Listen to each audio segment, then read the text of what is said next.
Ya dengan udah. adanya sunat ketika kerajaan Allah itu diberikan kepada Abraham. Inilah perjanjian kekal antara aku dan kamu dan keturunanmu. Kan begitu?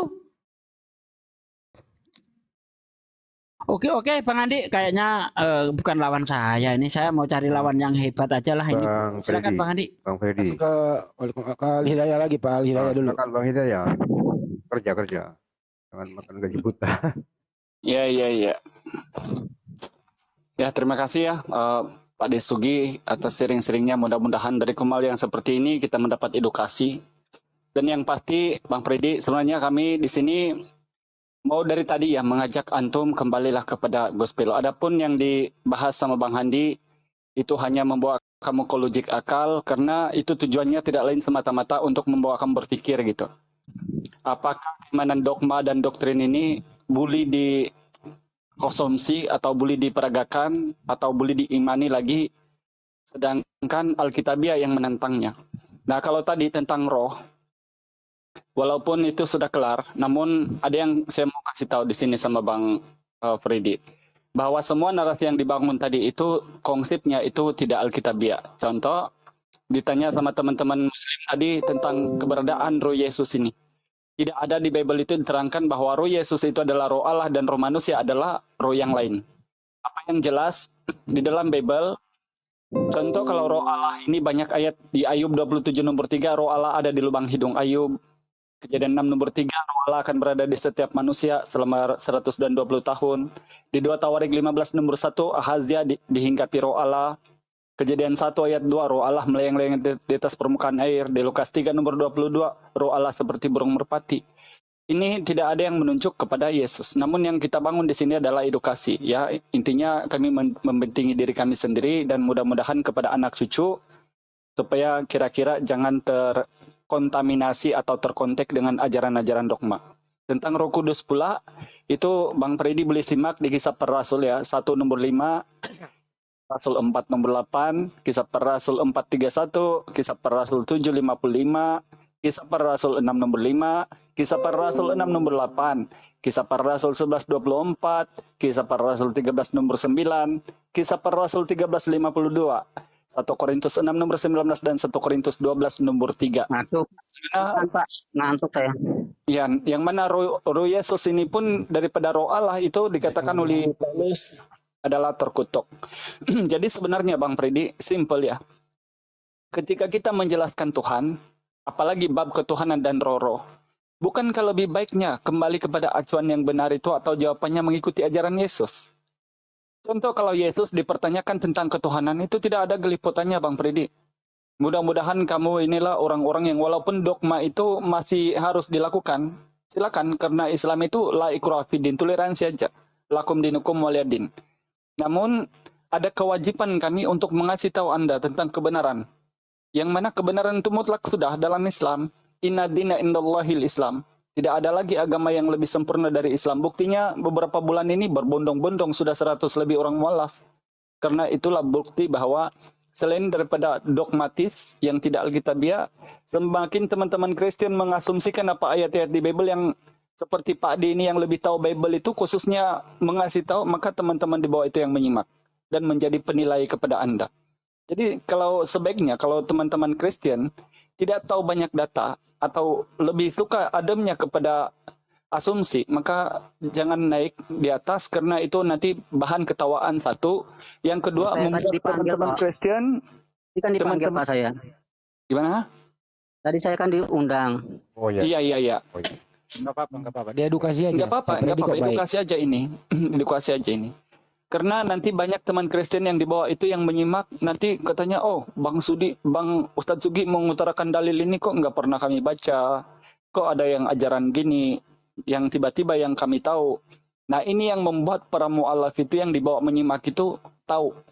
Karena mereka pasti mencari kebenaran. Dan hal yang paling membedakan antara orang mu'alaf dan orang-orang yang masih Kristen ini Bang, simple. Orang Islam itu ketika kita mu'alaf, maka mulialah sosok Yesus ini. Ini sebenarnya pokoknya. Jangan kamu mengira bahwa ketika kita mu'alaf, sosok Yesus ini terhina. Karena kewajiban orang mu'alaf di dalam... Pak, maaf Pak, saya potong Pak.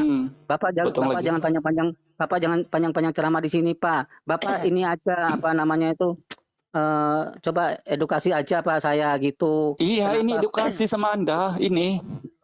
Ya tapi panjang-panjang ceramah begitu Pak. Saya bingung Mak. Edukasinya ini Gimana sih ini interaktif. orang? Pak Hidayah, edukasinya Kayak maksudnya tadi itu interaktif, Pak. tanya Kayak yang jawab, tadi itu. Kayak yang tadi itu kan edukasi begitu.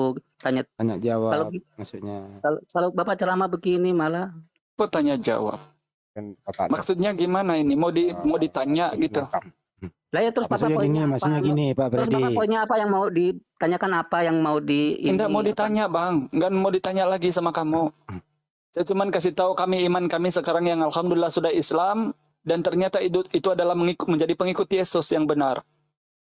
Sementara kewajiban orang Islam itu ketika kita masuk Islam surah An-Nisa 157 wa ma qutaluhu wa ma sulabuhu walakin subbi alahum. Kewajiban Anda sebagai seorang Kristen ketika kamu mengatakan Yesus Tuhan, Markus 14:65. Mulailah beberapa orang meludahi dia, menutupi mukanya dan meninjunya sambil berkata dia ini benar-benar seorang nabi, para pengawal pun memukul dia. Itu yang jelas membedakan antara orang mu'allaf ini dengan yang masih dogma, apalagi yang sudah, karena nanti banyak ayat Bible kedengaran sama teman-teman di bawah, hanya sengaja memotong gitu, walaupun tanpa dasar ilmu. Jadi ini tidak boleh diwajibkan dalam Islam. Kita dalam ranah diskusi seperti ini boleh bantah saya. Ketika kamu bilang, stop Al-Hidayah, stop. Ada tertulis, Matius pasal ini, inilah Tuhan Yesus yang menjadi daging. Inilah Tuhan Yesus inkarnasi Allah. Itu boleh. Tetapi kalau stop, jangan begitu. Tapi apa dasarnya? Tidak. Selanjutnya, kamu hanya takut, nanti terjabarkan itu yang dogma, dan didengar oleh teman Kristen di bawah, begitu toh? Jadi kewajiban orang Islam itu Bang Freddy untuk diskusi seperti ini bukan saja mengasih tahu tentang Islam, namun bukti keunggulan orang Islam itu berapologet, juga kami lebih tahu apa itu gospel, bahkan Yesus itu datang untuk siapa dan dia dari mana. Gitu. Ketahuilah Yesus tidak pernah mengenal itu kekristenan itu. Terima kasih. Oke. Jadi menurut Pak Freddy gini. Memang tidak pernah kenal lawang Yesus bukan mendirikan Kristen kok. Ya, nah gini menurut Pak Freddy gini. Interaktif aja. Yesus waktu hidup di dunia kan Bang Freddy udah mengakui bahwa dia utusan. Betul ya Pak Freddy ya? Dia utusan. Utusan itu Pak Freddy analogikan sebagai Tuhan kecil. Kan gitu tadi. Pak Freddy menurut Anda Yesus bertuhan nggak sih waktu dia hidup di dunia? Yang sumber itu. Oh, jadi Yesus punya Tuhan jadi Tuhan kecil punya Tuhan besar gitu ya. Mungkin lebih pasnya Bapak, Pak. Karena Yesus kalau nyebut itu kan Bapak. Oh ya, jadi Yesus bertuhan waktu dia hidup di dunia gitu ya. Berbapa mungkin, Pak. Kalau iya, dia berbapak lah. Oke, berbapak. Dia berdoa kepada Bapak kan gitu ya. Oke. Terus pernah nggak Yesus mengajarkan, menurut Pak Freddy nih, mengajarkan bahwa aku ini Tuhan? Pernah nggak? Bahwa aku ini Tuhan. Enggak, tapi Yesus ngomong gini, Pak. Aku keluar dari Bapa gitu. Oke. Semua orang keluar dari sana melalui rahim Maria kan, Bapak ya. Kita enggak, Pak. Manusia enggak. Oke. Yang keluar itu kan kita berasal dari mana, Pak Freddy? Kita kan dari rahim kan kita diberi roh oleh Bapak. Yesus kan juga dari rahim. Mulai lagi. Iya, tapi iya kembali lagi Pak itu Pak. Allah. Iya udah makanya agak dengerin dulu gitu ya. Waktu Yesus hidup di dunia kan dia mengajar gini. Ini bahasa Yesus nih. Dengarlah wahai orang Israel, Tuhan kita itu esa. Setuju nggak pernyataan Yesus? Nah, setuju. Kalau setuju Yesus berkata Tuhan itu esa, menurut Pak Freddy, Yesus berkata Tuhan itu esa. Tuhan yang esa itu yang siapa? Yang sumber itu. Bapak. Berarti hanya satu Tuhan, yaitu Bapak. Betul? Iya, tapi rohnya. Jangan pakai tapi lagi, Pak Freddy. Iya, jangan dibantah Yesus, nanti marah loh. Tapi yang ini jangan dilupakan juga, Pak. Apa itu? Ya dari Bapak. Itu jangan dilupakan juga itu. Apa itu? Rohnya adalah roh Bapa. Oke, baik. Nah kalau Yesus berkata begitu hanya satu Tuhan saja, Pak Freddy percaya nggak? Percaya. Oke. Kalau di surga itu ada berapa Tuhan? Satu, Siapa? Sang Sumber itu, Oke. Bapa, Yesus sebagai apa di surga? anaknya Bapa. Kalau Anda berdoa kepada siapa? Pada Yesus dan pada Bapa. Yang mengabulkan doa siapa? Yesus berkata, mintalah dalam namaku gitu kok. Yang mengabulkan doa. Yang mengabulkan mungkin Bapa, Pak, tapi Yesus berkata mintalah dalam nama Dia. Iya, jangan pakai mungkin atuh ah. Yang mengabulkan doa ya Bapak. Nah, Yesus waktu ya, berdoa juga yang mengabulkan Bapak, kan gitu ya. ya, tapi minta dalam nama Yesus. Iya, artinya Yesus minta nama Yesus itu apa yang pernah dilakukan Yesus di zamannya kaumnya Bani Israel ya. Apa yang dilakukan Yesus ikuti itu. Yesus kan bukan maklar doa. Kan gitu. Yesus ngajarin Anda berdoa, caranya gini, itu maksudnya melalui Yesus. Gitu loh.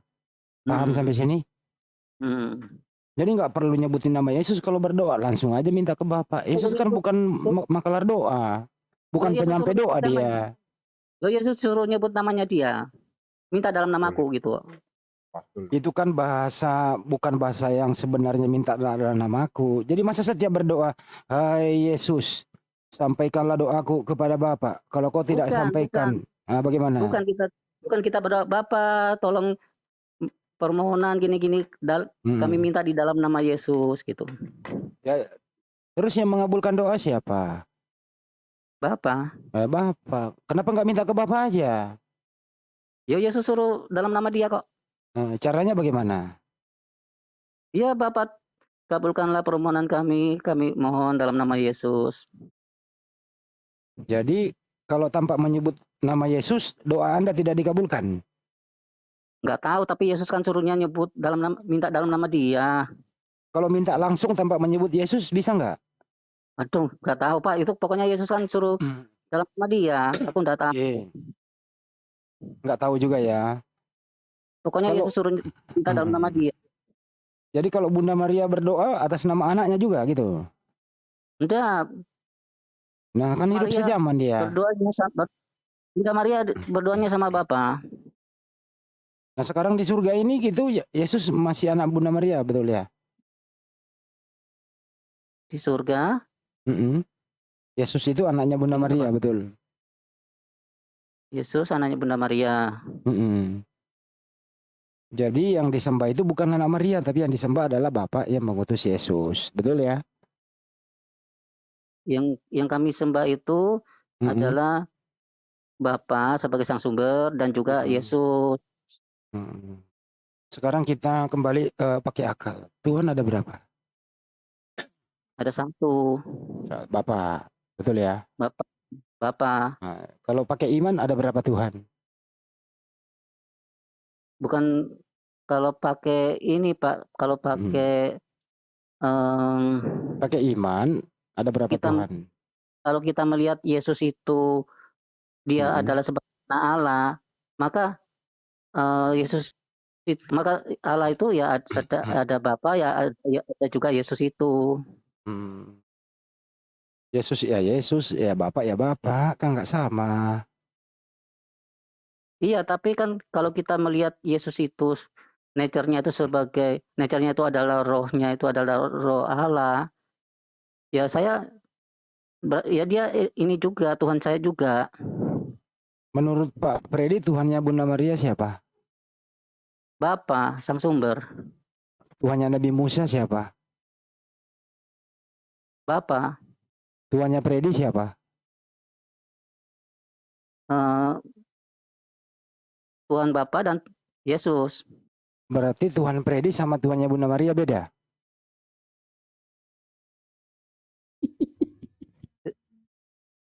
Iya beda. Maria kan menyembahnya kepada Aduh, Pak Freddy. Gak apa-apa. Ini kan kita buka, nanti akan sadar sendiri kok. Jadi Tuhannya Bunda Maria beda sama Tuhannya Freddy, betul ya? Sama Pak, lawan saya kan apa juga Pak. Tuhannya Freddy siapa? Bapak dan Tuhannya Yesus. Freddy atau Tuhannya Maria itu? Oke, Tuhannya Freddy, Bapak dan Yesus. Tuhannya Bunda Maria siapa? Saya ulang Buat saya dulu, kan dengerin dulu. Tuhannya Bunda Maria siapa? Bapak, Tuhannya Freddy siapa? Bapak dan Yesus.